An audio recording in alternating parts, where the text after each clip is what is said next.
좋으신 주님께서 주시는 위로와 평안과 새롭게 하시는 은혜가 성도 여러분과 함께하길 바랍니다. 한번 오늘 봉독된 말씀들을 머릿속에 한번 그려보십시오. 복음서의 말씀은 조금 쉽게 그려질 것입니다. 아는 이야기니까.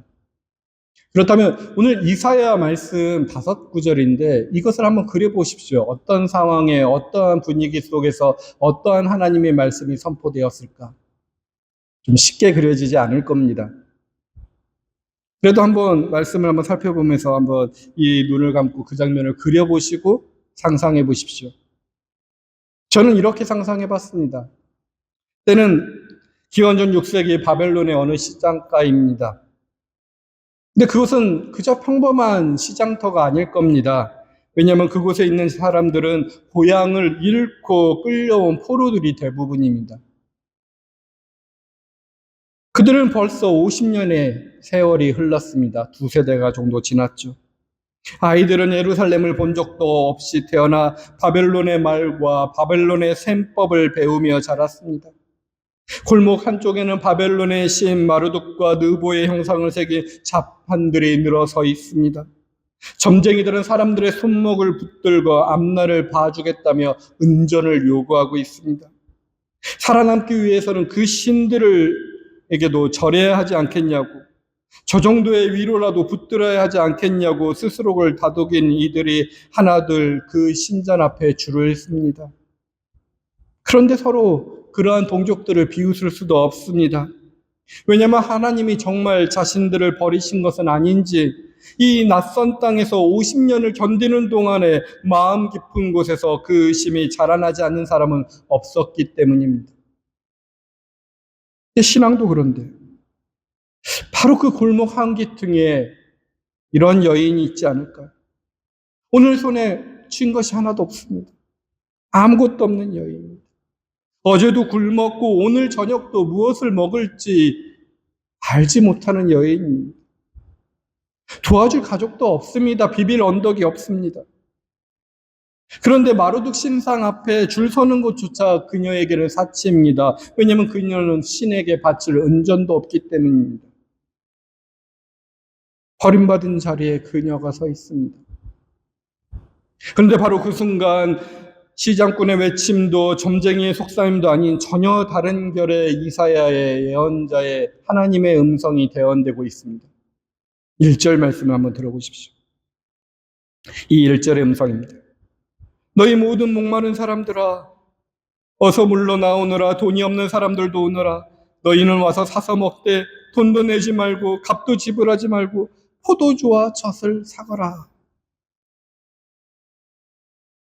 여인에게 어떻게 들렸을까요? 단순히 좋은 말이 아닙니다. 그냥 이렇게 이루어졌으면 좋겠다 복음이었을 것입니다. 아무데도 길자리가 없던 그 골목에서 마침내 자신을 부르는 음성이 복된 소리처럼 들렸을 것입니다. 그녀는 다리가 힘이 풀려서 주저앉아 울어버렸을지도 모릅니다. 그리고 어디에서 돈도 내지 않고 값도 지불하지 않으면서 포도주와 젖을 얻을 수 있을까, 그 기대감과 희망감이 있었을 것입니다. 그리고 그 음성이 사실이기를 간절히 믿었을 것입니다. 그런데 골목 반대편 속에서는 또 다른 사람이 있을 수 있을 거라 상상해 봅니다. 저울추에 손을 쥔 곡식 장수는 전혀 다르게 들었을 것입니다. 그는 포로로 끌려온 처지는 같지만 나름대로 자리를 잡은 사람입니다. 남들보다 눈치 빠르게 처신하며 바벨론의 셈법에 익숙해지며 거기까지 삶의 자리를 만들어 왔습니다.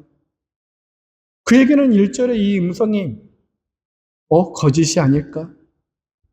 도대체 공짜가 어디 있어? 저런 말로 사람을 흘리는 소리가 또 하나 늘었구나. 오늘날로 표현하면 사기 전화구나 하고 전화를 끊을 정도로 의심했을 것입니다. 그리고 그는 그냥 다시 저울로 눈을 돌렸을 것입니다. 네, 하나님의 음성은 여기서 멈추지 않았습니다. 두 번째 다른 결의 음성이 들립니다. 2절 말씀 보십시오. 어찌하여 너희는 양식을 얻지 못하면서도 돈을 지불하며 배부르게 하여 주지도 못하는데 그것 때문에 수고하느냐라고 묻고 있습니다. 이 말씀이 떨어지는 순간 저울추를 들었던 그 사람의 손이 멈칫하지 않았을까요? 그 질문은 그를 정확하게 향하고 있습니다. 돈이 없는 여인을 향하는 것이 아니었을 것입니다. 그는 평생 이 낯선 땅에서 살아남기 위해 저울질을 해왔고 최선을 다했습니다. 그런데 지금 그 모든 저울질이 정말 그를 배부르게 했는지를, 만족하고 있는지를 하나님이 묻고 계십니다. 어떤 대답을 했을까요? 아무 대답을 못했을 거라 상상이 됩니다. 근데 성도 여러분, 오늘 중에도 이 두 사람이 우리에게 함께 있을 것입니다. 삶이 무너진 만큼 절박해서 무엇이든 붙들 것이 있으며 손을 뻗을 수밖에 없는 자리에 서 계신 분도 있을지 모르겠습니다. 그런 분에게는 1절의 부르심이 그대로 눈물이 되고 위로가 될 것입니다. 그런데 또 어떤 분은 이 곡식 장수처럼 이 세상의 셈법에 익숙해지면서 나름대로 자리를 잡아오신 분도 계실 것입니다.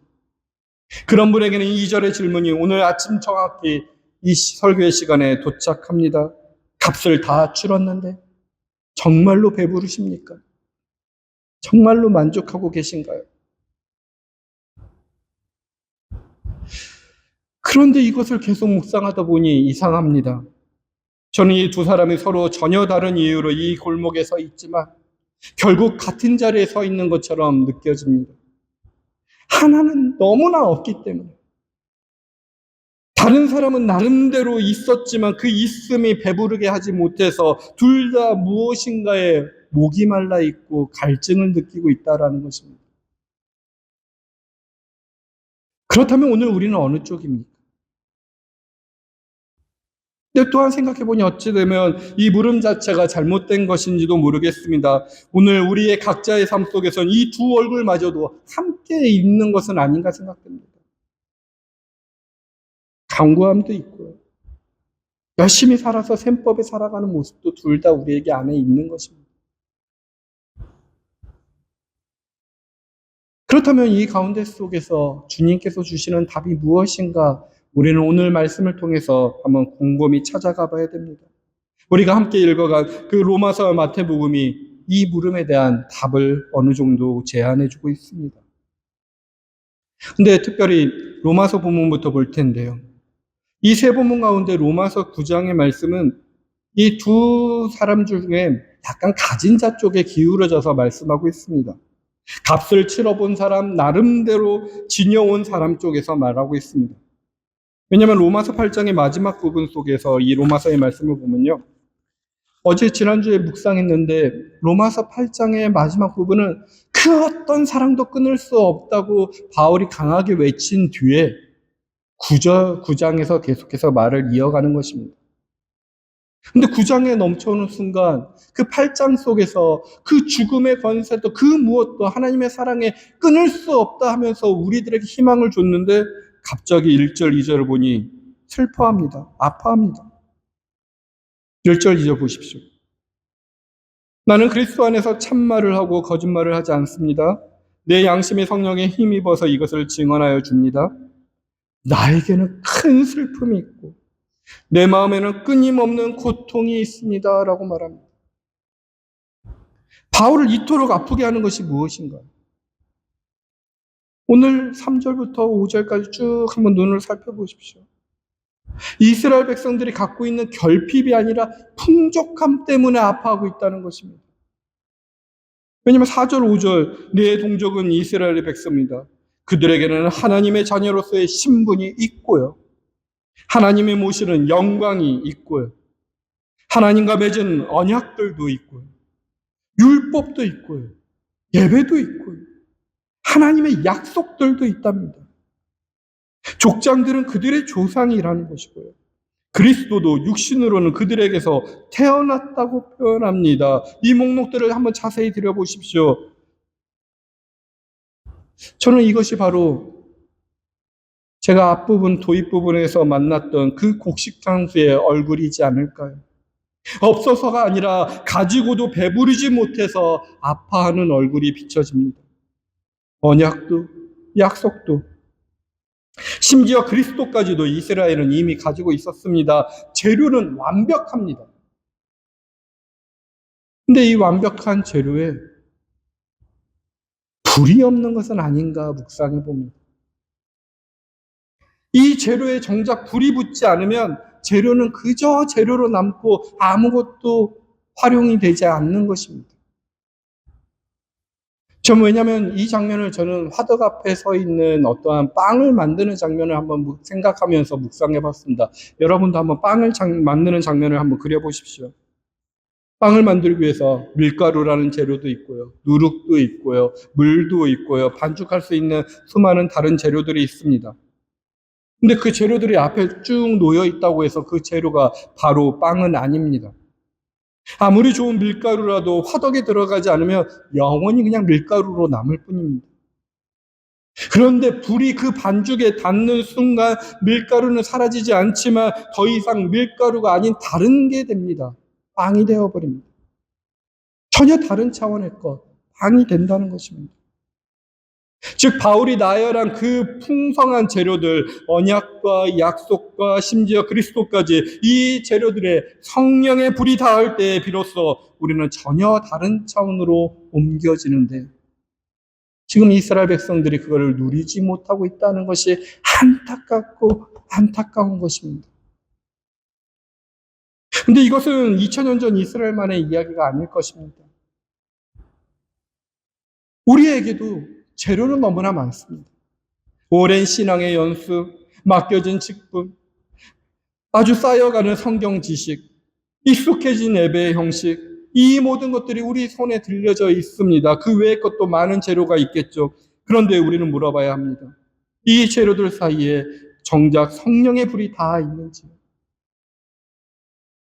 그것이 정말로 신앙의 것으로 변화되었는지요? 아니면 재료인 채 차갑게 남아있는 것인가요? 아니면 성령의 불 때문에 변화되었는데 지금 식어가는 음식으로, 쓸모없는 음식으로 변화된 것은 아닌지요?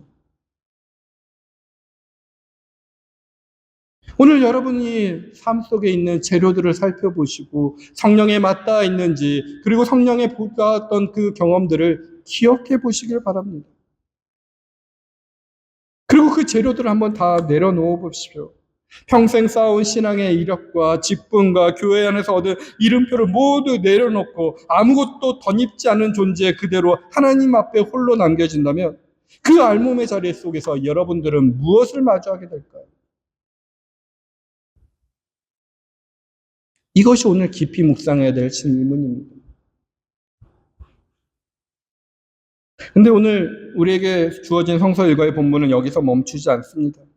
로마사가 가진 자 나름대로의 지녀온 자들의 얼굴을 비추었다면 정작 아무것도 가진 것 없이 이 골목에 서 있던 그 여인의 얼굴 속에 답을 얻지 못했지만 그가 마주할 대답은 오늘 세 번째 본문 마태복음에 있습니다. 우리가 잘 알고 있는 오병이어의 본문입니다. 한번 복음서의 본문을 한번 보십시오. 예수님의 놀라운 식탁이 펼쳐집니다. 근데 이 14장의 말씀은 앞에 전제된 이야기 하나 있습니다. 예수님이 헤롯 대왕에 의해서 죽은 요한의 이야기를 듣게 됩니다. 지금 앞에 헤롯의 생일잔치가 기록되어 있거든요. 14장 6절부터 11절. 화려한 군중에서 손님들이 비스듬히 기대에 앉고 잔은 끊임없이 채워지고 헤로디아의 딸이 춤을 추는 장면이 있습니다. 흥이 오른 헤롯이 무슨 소원이든 들어주겠다고 맹세하고 잠시 후에 그 여인이 세례 요한의 머리를 원하니 잔치상 한가운데 소반 하나가 올라옵니다. 그 위에 세례 요한의 머리가 담겨져 있다는 것입니다. 세상에서 가장 풍족한 식탁 위에서 사람의 생명이 유흥거리로 소비되는 장면입니다. 바로 이 소식을 안고 오늘 본문은 시작되는 것입니다. 13절 보십시오. 예수께서 그 말을 들으시고 세례 요한이 그런 화려한 식탁 속에서 그 생명이 유흥거리로 소비된 채 죽어갔다는 소식을 들었다는 것입니다. 마음이 어땠을까요?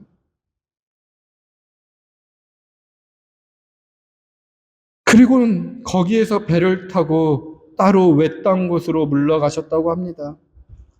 너무나 슬픔에 그 빈 마음에 홀로 있고 싶었던 것 같습니다. 왜냐하면 세례 요한은 예수님께서 세례를 베푼 이후 예수님보다 앞서 하나님의 나라를 선포한 이였습니다. 그의 참혹한 죽음 앞에서 예수님은 홀로 물러가 앉고 싶었지 않았을까요? 근데 그 자리가 허락되지 않습니다. 13절 계속해서 이어지는 걸 보니 이 소문이 퍼지니 무리가 여러 동네에서 몰려 나와서 걸어서 예수를 따라왔다고 합니다. 홀로 있지 못합니다. 무리들이 따라옵니다. 그 무리들은 어떤 이들이었을까요? 도입부에서 만났던 이들이 둘 다 섞여 있을 것 같습니다. 아무것도 없어서 힘없는 여인도 그 자리에 있었을 거고요. 오늘 하루를 살아내는 것처럼 버거운 이들이 정말로 값없이 포도주를 사고 젖을 사고 싶은 마음으로 낳고자 하는 마음으로 예수를 찾아온 이도 있을 거고요. 무엇인가 가진 것은 많은데 만족하지 못하여 그 하나님의 뜻이 무엇인지 찾아온 이도 있을 것이고요. 어떤 종교인들은 예수님이 진짜인지 가짜인지 분별하기 위해서 쫓아온 이도 있었고요. 다양한 이들이 무리를 이어서 쫓아왔을 것입니다. 근데 그 무리를 보신 예수님의 반응을 한번 따라가 보길 바랍니다. 14절에 보니 예수께서 배에서 내려서 큰 무리를 보시고 그들을 불쌍히 여기시고 그들 가운데서 앉는 사람을 고쳐주셨다라고 합니다. 생각해 보십시오. 방금 전 가장 가까운 일을 정말로 엄청난 충격적인 일을 당해서 마음이 아프고 홀로 있고 싶었던 분이었습니다. 그런데 그 슬픔을 아는 채로 그분은 무리를 밀어내지 않으시고 오히려 그들을 보았다고 합니다. 그리고 그 봄 속에서 절박한 자와 나름대로 지녀온 자들을 따로 가려내지 않습니다. 이 저물어가는 빈들에서 그 두 얼굴이 더 이상 다른 얼굴이 아니라 모두 다 바라봐야 얼굴로 주님께서는 우리 모두를 쳐다봐 주고 계시는 것입니다. 이 주님의 시선에 잊지 마시길 바랍니다.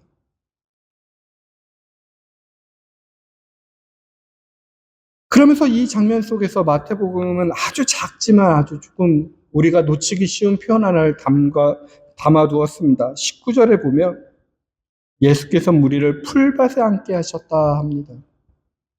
빈들 아무것도 없는 가운데 속에서 어떻게 풀밭 잔디 위라는 표현을 하나 씁니다. 아무것도 자라지 않고 황량하고 쓸쓸한 땅이 바로 빈들이었는데 그 빈들의 뜻밖에도 풀이 자라고 있는 것을 표현한 것입니다. 아마 시편 23편의 다윗이 노래한 그 푸른 풀밭, 목자가 지친 양을 눕힌 바로 그 자리를 떠오르게 하는 표현입니다. 마태가 이 단어를 굳이 쓴 것은 우연이 아닐 것입니다. 사람들이 절망하며 걸어들어온 이 자리가 사실은 처음부터 목자의 손길이 이미 예비해둔 자리였다는 것을 이 단어가 조용히 알려주는 듯 묵상이 됩니다. 그러니 오늘 우리가 물어야 될 것은 이 땅이 얼마나 척박한 것인가라는 것이 아니라 이 땅에 누가 함께 계시는가가 진짜 물음인 것입니다. 여러분의 척박한 땅에는 누가 함께 계십니까? 여러분을 누가 바라봐주고 계십니까? 오늘 복음서는 마음이 아픈 예수님이 우리 모두를 가리지 않고 바라봐주고 계신다는 것입니다. 그렇게 바라보는 주님께서 하루가 저물어 갈 때 이제 현실적인 문제가 떠오릅니다. 저녁이 되자 제자들이 예수께 다가와 묻습니다. 15절에 보니 여기는 빈들이고 날이 이미 저물었습니다. 그러니 무리를 헤쳐보내어 제각기 먹을 것을 사 먹게 마을로 보내시는 것이 좋겠습니다. 라고 말합니다. 지극히 상식적인 제안입니다. 감당할 수 없는 일이 벌어졌으니 제각각 시장의 원리에 맞춰서 알아서 살아가게끔 내버려 두자는 것입니다. 왜냐하면 상점 하나 없는 빈들에서 책임질 수 없기 때문입니다. 사람은 수천 명입니다. 제자들의 계산으로서는 이보다 더 합리적인 방법은 없었을 것입니다. 근데 예수님의 대답은 전혀 다른 방향으로 흘러갑니다. 잘 알다시피 16절에 보니 그들이 물러갈 필요가 없다. 너희가 그들에게 먹을 것을 주어라 합니다. 제자들은 당황했을 것입니다. 방금 자신들이 내놓은 가장 현실적인 해법이 그대로 거절당했고 주님의 방법으로서는 가능치도 않습니다. 그래서 가능치 않는다는 것을 예서 이렇게 표현합니다. 17절에 제자들이 예수께 말하였습니다. 우리에게 있는 것이라곤 빵 5개와 물고기 2마리 밖에 없습니다. 사실일지 아닐지 모르지만 이렇게라도 이야기해서 자신들의 합리적인 선택이 이루어지기를 원했습니다. 그리고 그만큼 절박하다라는 것입니다. 절박했던 그 여인의 빈손도, 나름대로 지녀왔던 그 곡식장소의 빈손도 결국 이 저물어가는 빈들 앞에서 똑같이 무력하다는 것이 상징적으로 표현된 것입니다. 값을 치를 줄 아는 손도, 값을 치를 것도 없던 손도 여기서 모두 다 같은 5개의 빵과 2마리의 물고기 앞에 나란히 서 있는 듯합니다. 제자들은 절대 저희는 못합니다 라고 항복하는 것입니다. 그런데 이 무력함을 마주하고 계신 분도 역시 빈손입니다. 예수님도 그 무엇도 가지지 않았습니다. 텅 빈 빈손을 가지고 계십니다. 몇 시간 전 가장 가까운 일을 잃고 홀로 있고 싶었던 그 슬픔이 아직 그분 안에 그대로 남아있는 빈손입니다. 넘치도록 채워졌던 헤롯의 식탁과는 달리 이 자리에 있는 5개의 빵과 2마리의 물고기, 그리고 그 앞에 슬픔으로 텅 빈 한 사람만이 빈손의 예수만 있습니다. 무력한 손들 앞에 마찬가지로 텅 빈 손을 가진 한 분이 서 계십니다.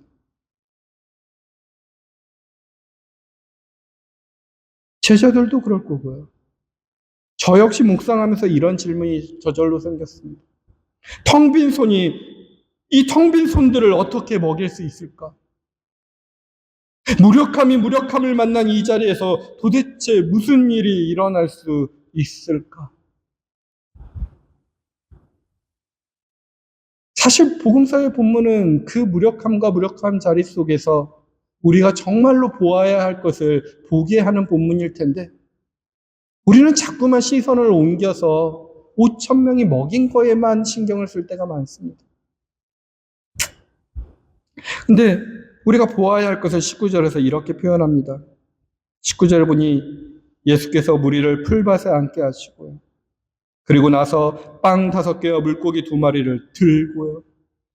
하늘을 우러러 보시고요. 축복 기도를 드리신 다음에 떼어서 제자들에게 주시니 제자들이 이를 무리에게 나누어 주었다라고 기록되어 있습니다. 이 장면을 곰곰이 묵상해보고 그려보니 텅 빈 손들을 먹이는 이 일은 힘이 남아 돌아서 일어난 일이 아니었습니다. 오히려 정반대였습니다. 힘이 하나도 남지 않는 자리 속에서 가진 것 없는 손이 가진 것 없는 손들 위에 얹혀질 때 비로소 일어난 일이었습니다. 그 손이 하신 일은 그냥 단지 동사는 4가지입니다. 가지시고요. 축복 기도해 주시고요. 떼어 주시고요. 나눠 주셨다라는 것뿐입니다. 저는 이 손의 장면이 빵을 만드는 요리사의 장면처럼 스쳐 지나가면서 함께 묵상이 되었습니다. 우리가 알고 있는 요리사들은 가장 좋은 재료들을 골라서 가장 맛있는 음식을 만들어서 가장 비싸게 팔려고 하는 사람들이 대부분입니다.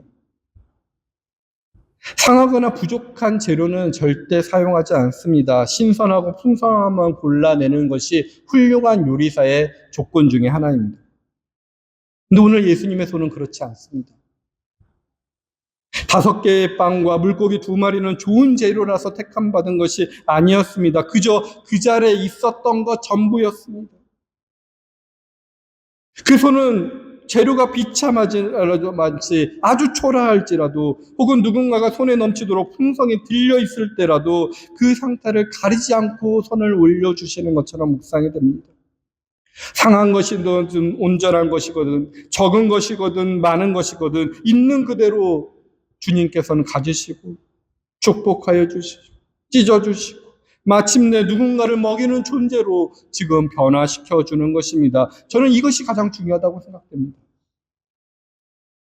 주님은 이 오병이어 기적 가운데 속에서 이후에 너희가 생명의 밥이 되라 말씀하시고 명령하셨습니다. 우리가 그 부르심을 두고 내가 결심하고 결단해서 스스로 남을 위해서 내 거 가진 것을 나눠주는 것이 아니라고 여겨집니다. 오늘 본문이 보여준 것이 그것이 절대 아니었습니다. 5개의 빵과 2마리의 물고기는 스스로 결단해서 자신이 나눠준 것이 아닙니다. 그저 다만 주님의 손에 들렸었던 것뿐입니다. 우리가 세상의 밥, 사람을 위한 물고기가 되는 것도 이와 같지 않을까요? 우리의 상태가 손산되어 있든 풍성하든 그것을 따지시는 것은 우리의 목이 아닙니다. 다만 우리를 있는 그대로 가지시고 축복하여 주시고 찢으시고 나누어 먹이시는 그 손에 붙들려 있다면 그것이 우리가 세상의 밥이 되는 유일한 길이 될 것입니다. 그 손을 기억하셔야 됩니다. 20세기의 사제였던 신학자였던 헨리 나우에는 성찬을 비롯한 그리스도의 삶 전체를 관통하는 이 패턴을 4단어로 정리했습니다. 우리가 먼저 택함을 받고요. 우리가 선택한 것이 아닙니다. 주님이 선택하셨고요. 그 다음에 축복을 받고요. 그 다음에 지킴이 있다는 것입니다. 브로큰입니다. 그리고 마침내 나누어진다는 것입니다. 이 순서는 힘이 넘치는 사람, 가진 자들에게 일어난 일이 아닙니다. 오히려 슬픔으로 바닥난 사람에게 그 바닥에서부터 시작되는 순서입니다. 우리는 이 순서를 스스로 선택하지 않았습니다. 그것이 그냥 우리에게 일어난 일인 것입니다. 이것을 믿고 주의 손을 바라봐야 되는 것입니다. 오늘 주보에는 이 17세기 이탈리아 화가 베르나르도 스트로치가 그린 오병이의 기적의 한 장면을 그렸습니다. 여러분에게 보여드렸습니다. 이 그림 속에서 여러분들이 집중해야 될 것은 사람들이 먹고 나는 음식이 아니라 바로 이 구도 속에서 일어나는 주님의 손인 것입니다. 오늘 이 주님의 손이 일을 했다라는 것에 우리는 그 손을 먼저 바라봐야 된다는 것입니다. 그리고 이 손이 하신 일들 4가지의 그 몸짓들을 기억하시길 바랍니다. 우리가 매번 성찬 때마다 기억하는 그 일이 일어나는 것입니다. 예수께서 떡을 가지사 축복하시고 떼어 제자들에게 주시며 하는 것들이 우리의 삶에서도 똑같이 반복되는 것입니다. 그러므로 제자들이 나눠줬다는 것은 그들의 선행이나 성취가 아닌 것입니다. 그들은 다만 그 속에서 일어난 그 신비 안으로 뒤늦게 참여하도록 초대받은 자였을 뿐인 것입니다. 우리도 마찬가지입니다. 그 손에 우리가 초대당한 것입니다. 근데 저는 그 손이 또한 성령의 불처럼 겹쳐져 묵상이 되었습니다. 아까 재료와 그 불에 대한 이미지를 설명하면서 밀가루는 불을 만나야 비로소 빵이 된다고 했는데요. 근데 오늘 이 빈들에서 우리를 변화시키는 그 불이 어디서 왔는지 묵상하다 보니 그 불은 하늘에서 뚝 떨어진 신비가 아니라 그 불은 다름 아닌 가지시고 축사하시고 떼어주시는 주님의 손이었다라는 것이라고 묵상이 되었습니다. 그 주님의 손이 닿는 것보다 불이 붙어버리고 예수님의 손이 곧 성령의 불이 일하시는 자리가 되었고 그 손에 의해서 축사받고 떼이고 나누어지니까 저희가 다른 존재가 되는 것입니다. 영원한 세계에 대한 약속을 알게 되는 것입니다. 세상에 그 누구도 모르는 일들을 이제 우리는 꿈꾸고 그 약속에 미쳐 살아가는 것입니다. 그렇게 우리는 변화되는 것입니다. 사랑하는 성도 여러분, 오늘 우리 시작할 때 한 가지 질문을 안고 이 자리에 앉았습니다. 바벨론 시장의 골목의 그 여인과 그 곡식 장수, 그리고 우리 자신, 평생 쌓아온 재료들 사이에 불이 붙지 않은 채 혹은 손에 쥔 것 하나 없이 이 빈들 같은 삶 앞에 서서 있는 우리는 알몸의 그 자리에서 무엇을 마주하게 될 것인가 하는 것에 대한 물음이었습니다. 저는 이 말씀들을 다 묵상하면서 이런 답을 얻었습니다. 우리가 마주하는 것은 우리 자신의 차가움도 내 자신의 빈손도 내가 갖고 있는 재료들도 아니라는 것입니다. 우리가 마주하는 것은 그 차가운 재료들을 있는 그대로 가지시고 그 위에 불을 놓으시며 축복하시고 찢으시고 다시 건네주시는 손을 마주하게 된다는 것입니다. 우리가 스스로 결단해서 뜨거워지거나 스스로 무엇인가 되는 것이 아닙니다. 다만 그 주님의 손에 들려졌을 뿐인데 들리는 순간 우리는 이미 붙들린 존재, 이미 불붙은 존재가 된다는 것입니다. 이것이 신앙의 신비입니다. 너희 모든 목마른 사람들아, 그 첫마디 안에 이미 우리 모두가 그렇게 들어 있었던 것입니다. 그러니 사랑하는 성도 여러분, 이번 한 주간 그리고 다음에 성찬의 그 자리에 이르기까지 이렇게 결단해보고 살아보십시오. 나의 삶 속의 재료가 얼마나 풍성한지, 아니면 우리의 손이 얼마나 비어있는지를 스스로 재지 마시기 바랍니다. 다만 여러분이 가지시고 축복하시고 찢으시고 나눠주는 그 손에 오늘도 붙들려 계시길 바랍니다. 예수의 손이 닿는 곳에 불이 붙습니다. 그 손과 그 불에 붙들려 빈들 같은 이 삶 속에서도 이미 시작된 주님의 잔치의 신비를 날마다 맛보아 누리는 저와 여러분이 되길 주님의 이름으로 축원드립니다. 살아계신 하나님 아버지, 오늘 우리는 이 두 얼굴을 가슴에 가직하면서 이 자리에 나왔습니다. 아무것도 가진 것 없어 목마를 때도 있었으며 평생 저울질하며 살아왔으나 정작 배부르지 못한 채로 이 자리에 나왔습니다. 우리를 부르실 때 주님이 이러한 두 부류의 우리를 따로 부르지 않고 함께 부르셨음을 깨닫습니다. 내가 상했든 온전하든 넉넉하든 초라하든 그 상태를 따라 가리지 않으시고 있는 그대로 저희들을 택하시고 축복하여 주시고 다시 찢으시고 다시 우리를 나누어 먹이시는 그 주님의 그 손을 바라보게 하여 주시옵소서. 그 손을 만나게 하여 주시옵소서. 그 손에 맞닿게 하여 주시옵소서. 그 손에 의하여 뜨겁게 타오라 변화되게 하여 주시옵소서. 우리가 무엇을 이루어내야 그 손에 들리는 이가 아니라 텅 빈 채로 이미 그 손에 붙들려 있음을 믿게 하여 주시옵소서. 주님의 그 손이 닿는 곳마다 불이 붙을 것이라는 것을 믿게 하여 주옵소서. 우리의 삶의 차가운 재료들, 오래되어 식어버리는 신앙의 습관과 언어들 위해 오늘 다시 그 손을 얹어주시고 성령의 불을 내려 주시옵소서. 세례 요한을 이루신 슬픔 그대로 우리를 향해 손 내미셨던 주님처럼 우리의 슬픔과 무력함도 감추지 않고 그 손 위에 그대로 얹어놓게 하여 주시고 우리가 굶은 채로 흩어지지 않고 이미 먹임받은 자로 각자의 자리로 보내지게 하여 주시옵소서. 예수 그리스도의 이름으로 기도합니다. 아멘.